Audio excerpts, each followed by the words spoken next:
नमस्कार दोस्तों। उत्तर प्रदेश में रहना है तो योगी मोदी कहना है। आखिर हम ऐसा क्यों कह रहे हैं और क्यों ये सवाल उठा रहे हैं?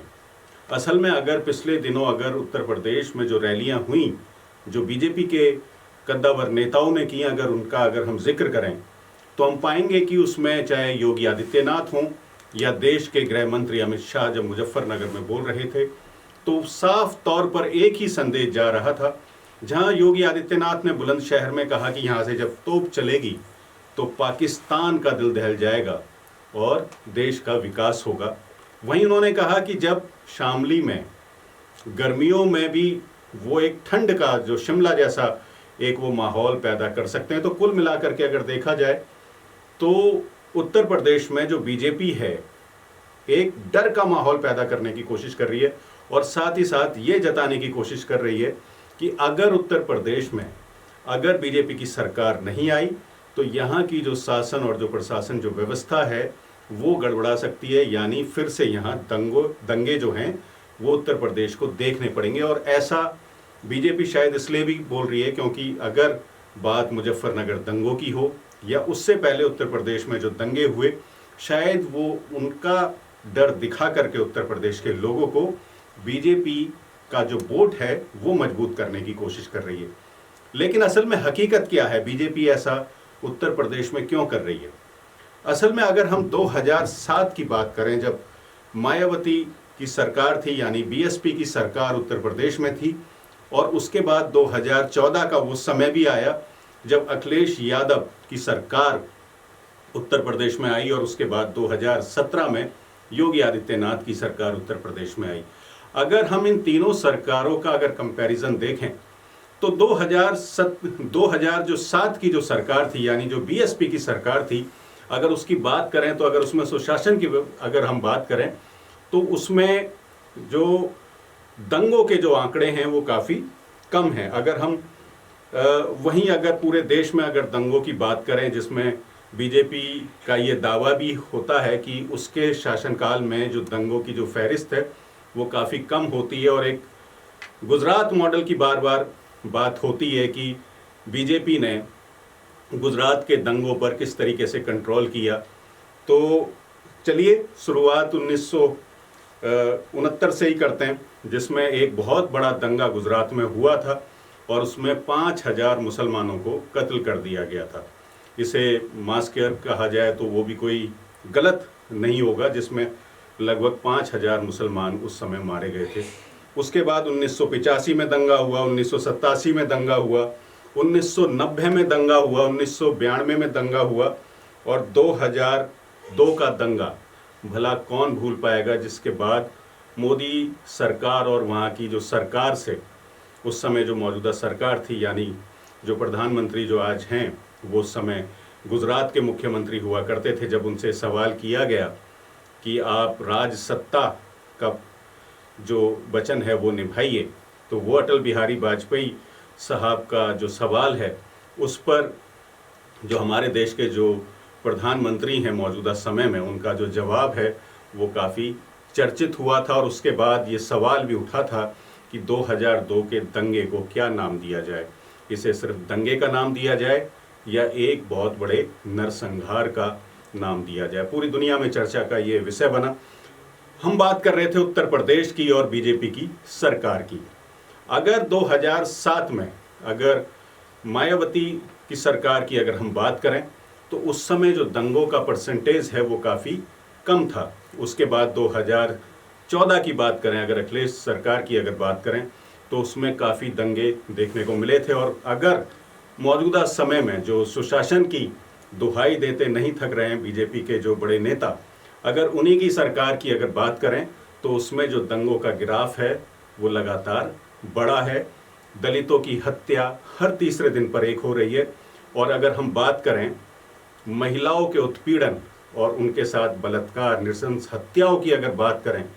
तो ना तो अभी तक हाथरस ही हम भूल पाए हैं, और हाल ही में अभी एक बड़ा हादसा उत्तर प्रदेश के एक ज़िले में घटित हो गया, जहां एक दलित बेटी को पहले उसका बलात्कार किया गया और उसकी फिर हत्या कर दी गई। अगर हम बात करें पूरे माहौल की उत्तर प्रदेश की अगर बात करें तो बीजेपी का जो मौजूदा जो सुशासन की जो बात करते हैं या मौजूदा जो कानून व्यवस्था की अगर वो बात करते हैं, तो आंकड़ों के अगर हम दूसरी ओर देखें तो जो बीजेपी के नेता जिन आंकड़ों की बात करते हैं, अगर उन आंकड़ों पर अगर हम नज़र दौड़ाएं तो हकीकत कुछ और नज़र आती है। और ऐसा हमें इसलिए भी समझना बहुत ज़रूरी होगा कि आखिर बीजेपी ऐसा बोल क्यों रही है, वो दंगों का डर आखिर दिखाना क्यों चाहती है। देखिए, राजनीति में अगर उत्तर प्रदेश की अगर राजनीति की अगर बात की जाए तो अगर 2014 में अगर मुजफ्फरनगर की बात करेंगे तो 2014 के बाद जब 2017 में जब उत्तर प्रदेश में जब बीजेपी की सरकार आने को थी, तो ये माना जाता है कि जब मुजफ्फरनगर का जो दंगा और जो पलायन की एक स्थिति पर जब पूरे उत्तर प्रदेश में सवाल उठा, तो उसके बाद बीजेपी की सरकार 2017 में आई। उससे पहले अखिलेश की सरकार इन्हीं दंगों को लेकर के काफ़ी बदनाम हुई और उसके बाद बीजेपी को एक मौका मिला। इसी तरीके से अगर गुजरात की बात की जाए, हर बार दंगों के बाद जो नरेंद्र मोदी जो मुख्यमंत्री थे, वो हर बार उन दंगों के बाद वहाँ मजबूत होते चले गए। यानी अगर कुल मिलाकर के देखें, अगर राजनीति में अगर चुनाव से पहले अगर एक डर का माहौल पैदा किया जाए और लोगों के जहन में ये सवाल खड़ा कर दिया जाए कि उन्हें जो सुशासन की जो व्यवस्था है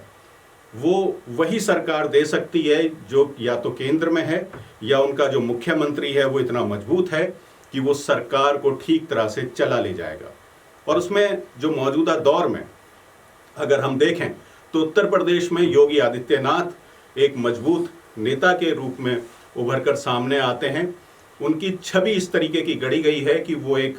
ऐसे नेता हैं जो उत्तर प्रदेश को एक सुशासन, एक बढ़िया व्यवस्था दे सकते हैं। हालांकि अगर हम हकीकत की बात करें तो हकीकत कुछ और है और आंकड़े कुछ और बयान करते हैं। उत्तर प्रदेश की ही बात करें तो नीति आयोग की एक रिपोर्ट है जो कहती है कि मौजूदा समय में जो उत्तर प्रदेश है वो सबसे गरीब राज्य है। और अगर हम बात करें, अगर हम 2007 से, क्योंकि हम इस बात पर चर्चा कर रहे हैं कि 2007, 2014, 2017 अगर हम 3 सरकारों की बात कर रहे हैं कि पहले 2007 में जब मायावती की सरकार आई, उसके बाद अखिलेश की सरकार आई और 2017 में जब योगी आदित्यनाथ की सरकार आई, क्योंकि 2017 की जो सरकार है उसका कार्यकाल 10 मार्च तक ख़त्म हो जाने वाला है और 10 मार्च को जब इलेक्शन के नतीजे आ जाएंगे तो नई सरकार आएगी। तो ये कंपैरिजन करना और ये समझना बहुत ज़रूरी है कि इन तीनों सरकारों के कार्यकाल के दौरान जो सुशासन या जो कानून व्यवस्था है वो उत्तर प्रदेश में किस तरीके की रही। और समझना आज के दौर में ये भी बहुत ज़रूरी है कि मौजूदा समय में जैसा दिखाई दे रहा है कि जो फाइट है वो सिर्फ 2 ही बड़ी पार्टियों में है, एक है समाजवादी पार्टी और दूसरी है बीजेपी। मीडिया भी इसी तरीके से प्रचार प्रसार कर रहा है और अगर उसमें देखें तो बड़े बड़े इंटरव्यू, बड़े बड़े जो पैनल डिस्कशन हैं वो चैनल्स पर देखने को मिल रहे हैं और उसमें या तो अखिलेश यादव दिखाई देते हैं या योगी आदित्यनाथ दिखाई देते हैं या बीजेपी के बड़े नेता दिखाई देते हैं। और इसी तरीके से समाजवादी पार्टी की भी रैलियां, चाहे वो वर्चुअल रैली हों या वो ग्राउंड पर की गई रैलियां हों, हालांकि अभी तो चुनाव आयोग ने मना कर दिया कि सिर्फ वर्चुअल रैली ही होंगी, लेकिन उससे पहले अगर हम पूरे रैलियों का अगर दौर देखें पिछले 6 महीने में अगर उत्तर प्रदेश में, तो 2 ही पार्टियों की रैलियां हमें देखने को सबसे ज़्यादा मिली। वो थी समाजवादी पार्टी की रैलियां और बीजेपी की रैलियां। बीजेपी की रैली में तो देश के जो प्रधानमंत्री हैं, जो गृह मंत्री हैं, वो तक शामिल हैं। वो लगातार लोगों से मिल रहे हैं और प्रचार प्रसार पार्टी का कर रहे हैं। हालांकि एक अच्छी बात भी है, अगर पार्टी के लिए काम करना है और देश के लिए काम करना है तो अगर चुनाव है तो हर आदमी को कंधे से कंधा मिला करके और हर उसका जो कार्यकर्ता है उसे कंधे से कंधा मिला करके अपनी पार्टी का प्रचार और प्रसार करना ही चाहिए। लेकिन बात अब ये है कि असल में एक एलिमेंट को अगर उत्तर प्रदेश के चुनाव को लेकर के अगर हम बात करें तो एक एलिमेंट को हम पूरी तरह से मिस कर रहे हैं। अगर आज की अगर हम बात करें, आज हम 2 फरवरी की अगर बात करें, आज से मायावती जो हैं वो वर्चुअल रैली के माध्यम से लोगों के साथ मिलेंगी, उनसे बात करेंगी और अपनी रैलियां करेंगी। अगर हम मायावती की बात करें, अगर पूरे इस परिवेश में अगर उत्तर प्रदेश की बात करें, जब 1985 में बहुजन समाजवादी पार्टी का, माफ़ कीजिए, 1985 में जब बीएसपी यानी बहुजन समाज पार्टी का जब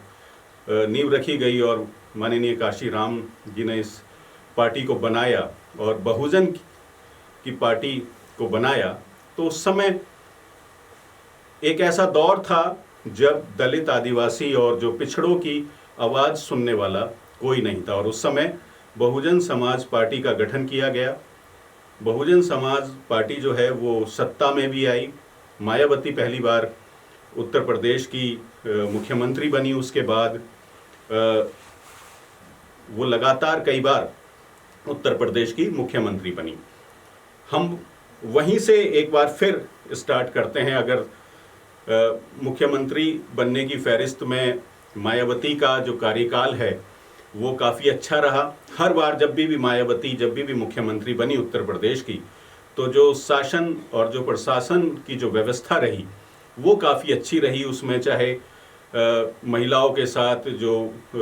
छेड़छाड़ के या उनके साथ मारपीट के, बलात्कार के, हत्या के जो मामले हैं वो लगातार कम हुए। इसी तरीके से अगर बात करें वहाँ पे सुशासन की अगर बात करें तो वो काफ़ी अच्छा रहा। उसमें दंगे कम हुए, उसमें डकैती, फिरौती, जो उत्तर प्रदेश में जब मुलायम सिंह की सरकार थी तो उसमें एक बड़ा शब्द प्रचलित था कि अगर पकड़ हो जाए तो किससे मिला जाए। पकड़ यानी किडनैपिंग अगर हो जाए तो किससे मिला जाए। तो कहा जाता था किसी यादव नेता से मिल लीजिए और पकड़ छूट जाएगी। ये उस दौर की बात है जब मुलायम सिंह उत्तर प्रदेश के मुख्यमंत्री थे। और माना यह भी जाता है कि जब कभी भी समाजवादी पार्टी जब उत्तर प्रदेश में सरकार बनाती है तो कुछ एक खास वर्ग के लोगों का जो स्वामित्व है यानी जो प्रभुत्व है वो उत्तर प्रदेश में बढ़ जाता है। चाहे वो थानों में नियुक्तियों को लेकर के हो या भर्तियों को लेकर के हो। इसी तरीके से जब बीजेपी की सरकार उत्तर प्रदेश में जब 2017 में आई तो उसके बाद एक आंकड़ा हमने हाल फिलहाल के दिनों में देखा कि जो ऊंची जाति के जो दरोगा हैं या जो आईपीएस हैं उनकी नियुक्ति काफ़ी कुछ थानों में और कुछ क्षेत्रों में उत्तर प्रदेश में की गई। तो कुल मिलाकर के अगर देखा जाए, अगर सुशासन की बात अगर बीजेपी करती है तो उसमें एक खास वर्ग के लोगों को ही फायदा मिलता है। जबकि अगर बीएसपी की अगर बात होती है, क्योंकि वो एक ऐसी पार्टी है कि दबे कुचले और पिछड़ों की वो पार्टी होती है, तो उसमें जो पहली प्राथमिकता होती है वो यही होती है कि जो प्रशासनिक जो व्यवस्था है वो इतनी मजबूत कर दी जाए कि कम से कम जो वो दलित, आदिवासी या जो पिछड़ा है उसे वो न्याय मिल पाए, वो थाने में अपनी एफआईआर कम से कम दर्ज करवा पाए। और इसका नतीजा ये होता है, इसका फ़ायदा ये होता है कि बीएसपी की जब सरकार होती है तो उसमें एक अच्छी, एक मजबूत जो प्रशासनिक जो व्यवस्था है वो सामने निकल करके आती है और एक अच्छा माहौल उत्तर प्रदेश को देखने को मिलता है। अगर वहीं बात करें, अगर मौजूदा समय में अगर बीजेपी की या समाजवादी पार्टी की बात करें, जिस समय से वो दावे कर रहे हैं और देखने में ये आ रहा है कि सिर्फ दो ही पार्टियों के बीच में इलेक्शन होता जा रहा है, तो ऐसा बिल्कुल नहीं है। अगर बीएसपी की बात करें, शुरू से लेकर लास्ट तक की अगर बात करें, बीएसपी या तो नंबर 1 पार्टी रही है उत्तर प्रदेश में या नंबर 2 की पार्टी रही है। और नंबर 2 की पार्टी भी वो तब रही है जब पूरे देश में बीजेपी की लहर थी। यानी जो बीएसपी का जो वोट बैंक है उत्तर प्रदेश में, वो अगर बीजेपी की लहर भी अगर होती है, अगर हम 2017 की ही बात करें तो 20% वोट जो हैं वो बीजेपी को मिलते हुए दिखाई देते हैं। अगर उसी में अगर लहर की बात करें तो 33% दलित वोट बैंक बीएसपी का ऐसा है जो कभी हिलता नहीं है, चाहे सरकार किसी की भी हो। अगर हम इसी वोट बैंक पर अगर बात करें, अगर उत्तर प्रदेश में अगर हम वोट बैंक की बात करें तो मायावती का एक कोर वोट बैंक जो है वो इतना मजबूत है कि वो किसी भी हाल में कहीं जाता नहीं है। और अगर मुस्लिम और जो ब्राह्मण जो वोट बैंक है, अगर उसके दिमाग में ये बात आ गई कि उसे जो सामाजिक और जो न्यायिक व्यवस्था अगर बीएसपी के राज में अगर अच्छी मिलती है और अगर वो ये मन बना ले कि उसे एक अच्छी न्यायिक व्यवस्था बीएसपी के राज में मिल सकती है, तो मुकाबला फिर बीजेपी और एसपी के बीच में नहीं है, बल्कि मुकाबला बीजेपी बनाम बीएसपी हो जाएगा। और देखना दिलचस्प ये भी होगा कि चुपचाप अपनी जो पूरी जो चुनावों की जो रैली है, चाहे वो वर्चुअल मोड्स के थ्रू ही बीएसपी कर रही है, अगर हम ध्यान से देखें तो बीएसपी अंदर खाने यानी ग्राउंड लेवल पे इतनी मजबूती से काम कर रही है कि वो अपने हर एक वोटर तक पहुंचने की पूरी कोशिश इस पूरे माध्यम के थ्रू कर रही है, चाहे वो ट्विटर हो, चाहे फेसबुक हो, चाहे और दूसरे सोशल मीडिया के प्लेटफॉर्म हो। जबकि अगर ऊपर से अगर हम देखें तो एक वर्चुअल फाइट बीजेपी और समाजवादी पार्टी के बीच में होती दिखाई दे रही है। लेकिन कुल मिलाकर के अगर देखा जाए तो मुकाबला ना सिर्फ बीजेपी और एसपी के बीच में है, बल्कि उसमें जो बीएसपी है वो भी एक अहम भूमिका इस चुनाव में निभाने जा रही है। और आज क्योंकि 2 फरवरी है और आज से ही मायावती अपनी रैलियों का उत्तर प्रदेश में शुभारंभ करेंगे। 10 फरवरी को पहले चरण की वोटिंग होनी है और 167 सीटों पर, जो खास तौर पे पश्चिमी उत्तर प्रदेश की जो सीटें हैं उन पर 10 फरवरी को वोटिंग होनी है। देखना दिलचस्प होगा कि इस पूरे मामले में जो बीएसपी बनाम एसपी और जो बीजेपी है उसके बीच में जो मुकाबला है वो क्या कुछ नतीजे हमारे सामने लेकर के आ पाता है। फिलहाल इस वीडियो में दीजिए इजाज़त। बहुत बहुत शुक्रिया, बहुत बहुत धन्यवाद।